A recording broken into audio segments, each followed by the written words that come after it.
शेर पे सवारी देखो मैया दुलारी, आया शेर पे सवारी देखो मैया दुलारी। भाई प्रेम से बोलो जय माता दी,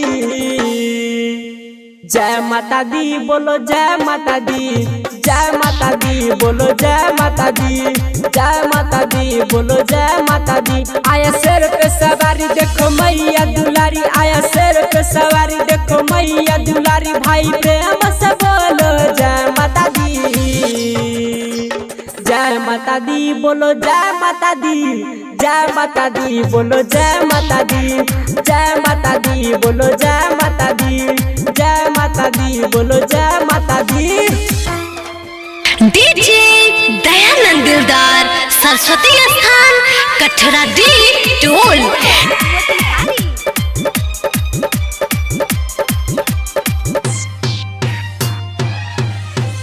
कोई न जाता दर से खाली, उठाओ दोनों हाथ बजाओ ताली। कोई न जाता दर से खाली, उठाओ दोनों हाथ बजाओ ताली। कोई कहे दुर्गा कोई कहे काली, इनके रूप है महिमा निराली। इनके शक्तियाँ पार कर सबके बेड़ा पार, इनके शक्तियाँ पार कर सबके बेड़ा पार। भाई प्रेम से बोलो जय माता दी, जय माता दी बोलो जय माता दी, जय माता दी बोलो जय माता दी, जय माता दी बोलो जय माता दी, जय माता दी बोलो जय माता दी। डीजे दयानंद दिलदार सरस्वती स्थान कठरा डी टोल। दूध में चावल से खीर बनता है, माता के दर पे तकदीर बनता है। दूध में चावल से खीर बनता है, माता के दर पे तकदीर बनता है। जो कोई सच्चे दिल से चाहते वही एक दिन सुनो वीर बनता है।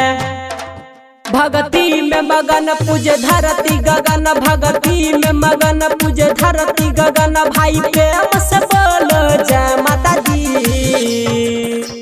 जय माता दी बोलो जय माता दी, जय माता दी बोलो जय माता दी, जय माता दी बोलो जय माता दी, जय माता दी बोलो जय माता दी। डीजे दयानंद दिलदार सरस्वती स्थान कठरा डी टोल। 1 2 3 4 माता दी की जय जयकार, इनके दुआ से चल देखो ये संसार। हाँ 1 2 3 4 माता जी की जय जयकार, इनके दुआ से चल देखो ये संसार। जो कोई लेता है इनका है नाम, मैया जी करती है इनका बेड़ा पार। आया खुशी का समय गावे रमन जी गबैया, आया खुशी का समय गावे रमन जी गबैया। भाई प्रेम से बोलो जय माता दी, जय माता दी बोलो जय माता दी, जय माता दी बोलो जय माता दी, जय माता दी बोलो जय माता दी, जय माता दी बोलो जय माता दी।